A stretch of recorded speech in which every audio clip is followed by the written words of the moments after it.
يسعد لي اوقاتكم يا احلى متابعين. اليوم رح نعمل الراحة. اول شي رح جهز القطر. عندي كاستين سكر، رح احط لهم كاستين مي،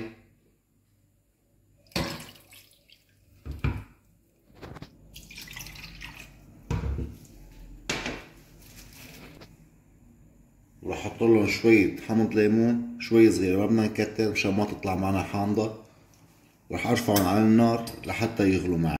وهلا بعد ما بلش يغلي معنا القطر رح نخليهم يغلوا اقل شي 5 دقايق، بين الخمس دقايق والعشر دقايق. ورح نجهز هلا مع بعض النشا. رح احط كاسة نشا درة، رح احط لهم كاسة مي، ورح نحرك النشا بالمي كتير منيح لحتى يذوب معنا النشا. وهلا بعد ما غلى معنا القطر 7 دقايق صار جاهز. عندي خليط النشا والمي اللي جهزته، رح نزله فوق القطر شوي شوي وخلط.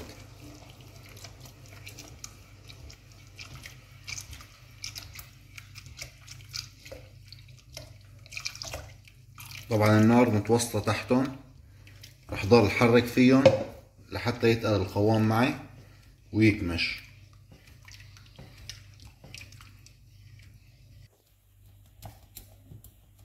نضل نحرك فيهم لحتى نوصل لهذا القوام، لحتى يصير معنا النشا والقطر شفاف.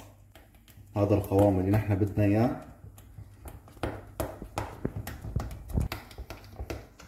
هيك صار جاهز معنا النشا.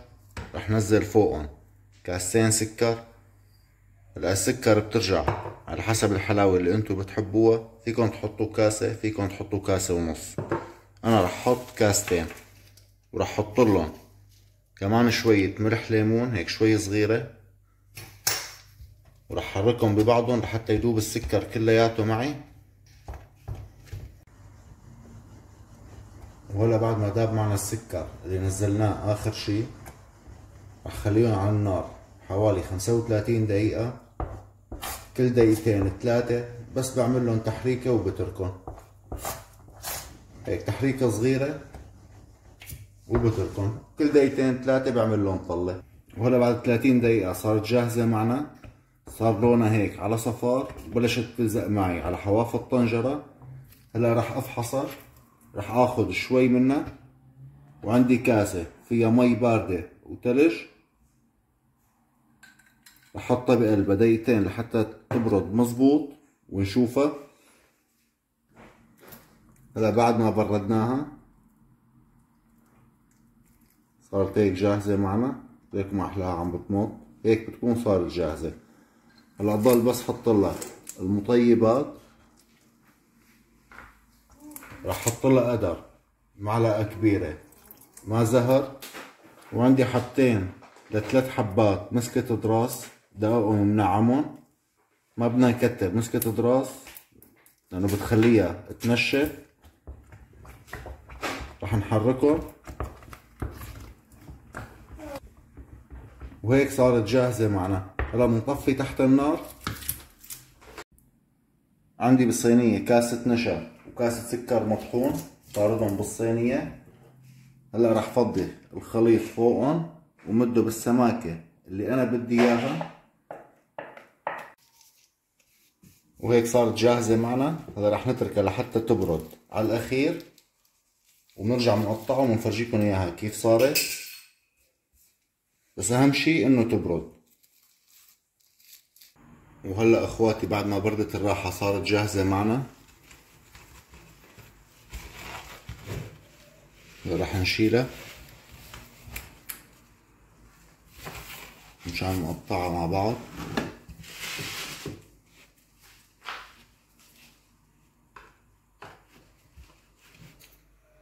انتو بتقطعوه بالحجم اللي انتو بتحبوه.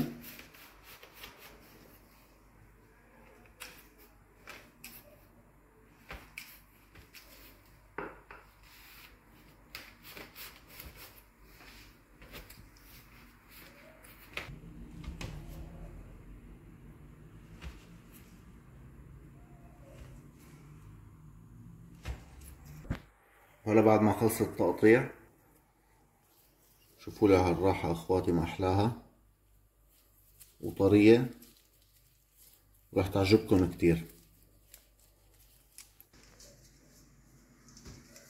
هلا بنشيلهم بنفرفدهم بالسكر اللي زاد معنا هون مشان ما يرجعوا يلزقوا ببعض. وهيك وصفتنا اخواتي اليوم الراحة صارت جاهزة، ان شاء الله تعجبكم، ولا تنسونا بالمتابعة واللايك، وصحتين وهنا للجميع.